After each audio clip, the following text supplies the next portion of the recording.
So one of the first lessons I learned, and certainly one of the biggest lessons I learned, was Django's user model and customizing the user model, or at least extending the user model. For the first few projects that I was doing Django development, the default user model worked just perfect for me. And it wasn't until a later project where I wanted to capture a field based on the user type, and I had to extend the default user model in order to do that. So I looked over at the documentation, and the documentation indicates that you can extend the default user model, or you can substitute a completely customized model, which is exactly what I wanted to do. So I went over, took a look at extending the existing user model, and for me, the existing one was the default user model. And it says that there are two ways that you can do this. One is to create a proxy model, which only stores transient information, which doesn't actually get stored to the database. So that's not what I wanted to do, because I wanted to capture this field during registration and then essentially just attach it to the user model everywhere that they went in the application from then on. So anytime that the user model got loaded, whether memory or session or anything like that, I wanted this attribute to be carried along with it.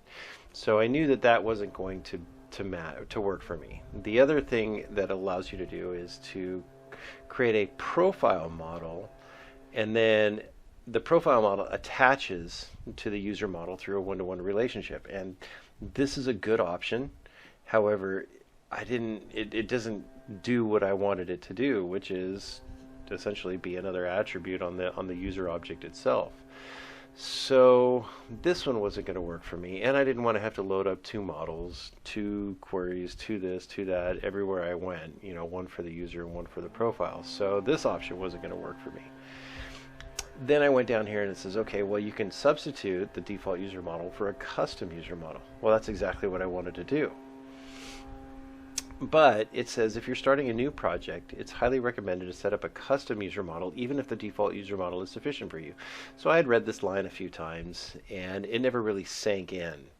And it wasn't until I actually needed to do this did this line actually stand out to me. So I wish that Django would just, by default, go ahead and give you this abstract user model instead of requiring you to go through this step, because like what happened to me, I'm sure happened to other people, where I read the line, but it didn't sink in.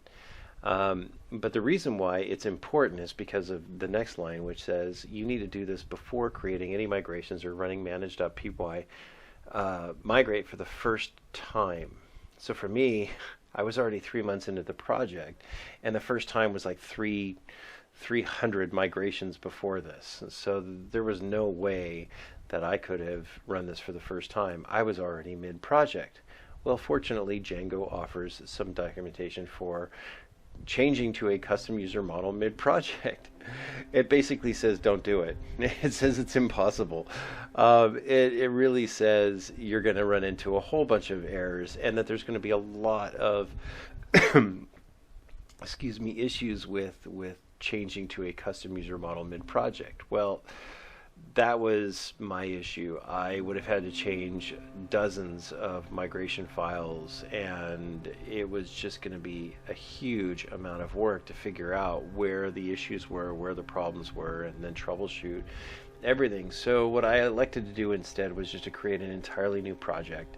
And then within that new project, I just decided to configured it to use the custom user model right from the get-go. And then I copied and pasted all my code into the new project, and it gave me a chance to refactor a lot of code. So it ended up being a good exercise, but it definitely set me back on my timeline, and it was a lesson that I had to learn really the hard way. And that's the point of this video, is just to kind of point this out and to show you how easy it is to do that. I went ahead and created a custom user project in Django and followed the really only need to define from django.contrib.auth.models import abstract user, define the user model, and then you don't even have to do anything. You don't have to define your fields or anything. You just give it a pass. It will automatically inherit all of the attributes from the parent user object, which is the default user model. So all I've done is abstract it, and I can add all the fields I want to it later, but I get to inherit all of the pieces, all of the underlying components of the model. So all the logic in Django works. All I had to do was just these 3 lines would have saved me a considerable amount of time. That's it. Just probably 2 weeks for these 3 lines. So once you do that, you have to go into the admin module, and in this case I created a new project. I called it Core, a new app, and within Core I just went ahead and extended the model inside of Core. And then you go into the admin, and the admin, they give you a helper view that allows you to administer and gives you certain features within the user admin. And so you want to register your object, core.models. So this is my new object. I want to register it with the administrative interface and then attach that special view to it, which is this user admin view.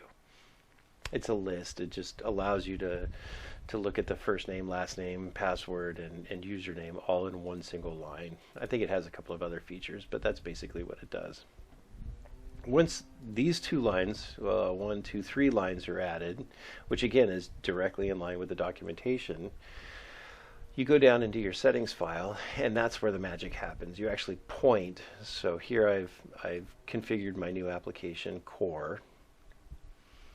And then the only other line I added was this one, where I point the auth user model from the default model to my new model, core.user. From then on, you just need to make migrations. Since this is a new project, I created my object into a new app called Core. So it needs to recognize that Core exists and then run the model for it. And so it went ahead and created an initial migration for it. And then after that, I run a migrate. And again, this is the first time I've run migrate. So it's going to run my migration for Core, which it did, as well as all of the default Django tables. So there's my Core. And then all of the other ones are just default Django tables. So once it gets done, I created a super user, which is admin. Registered it to my email address and my passwords, and then I ran the app. And after running the app, I just log in and check really quick to make sure that Django is configured correctly, and it is. It said the install works correctly. Good job. And then I can log into the admin interface with my super user. Let me just go ahead and log out and log in again. So here's my admin, my password. And now you can see that the custom user model is now created under the Core app instead of the authentication and authorization. So now that it's under my Core app, I can do anything I'd like to this. I mean, I'm going to keep it as the default user model, but now I can extend this to add all the new fields that I want to add. So again, this is one of the biggest lessons I learned in Django. And if you're interested in setting up Django or using PyCharm or even extending the models, I think there's a ton of videos on YouTube already that show how to do this. But what I'm trying to do is give just a very specific use case on why this was a hard lesson I had to learn, was just because of the sheer amount of time I had to go through to rebuild my application after reading the documentation a little bit more closely. Now, in hindsight, I wish I would have done that a little bit more closely in the beginning, but for now I'm okay with that lesson learned. So I guess just stay tuned for more lessons, and hopefully I'll save you some time by documenting them here.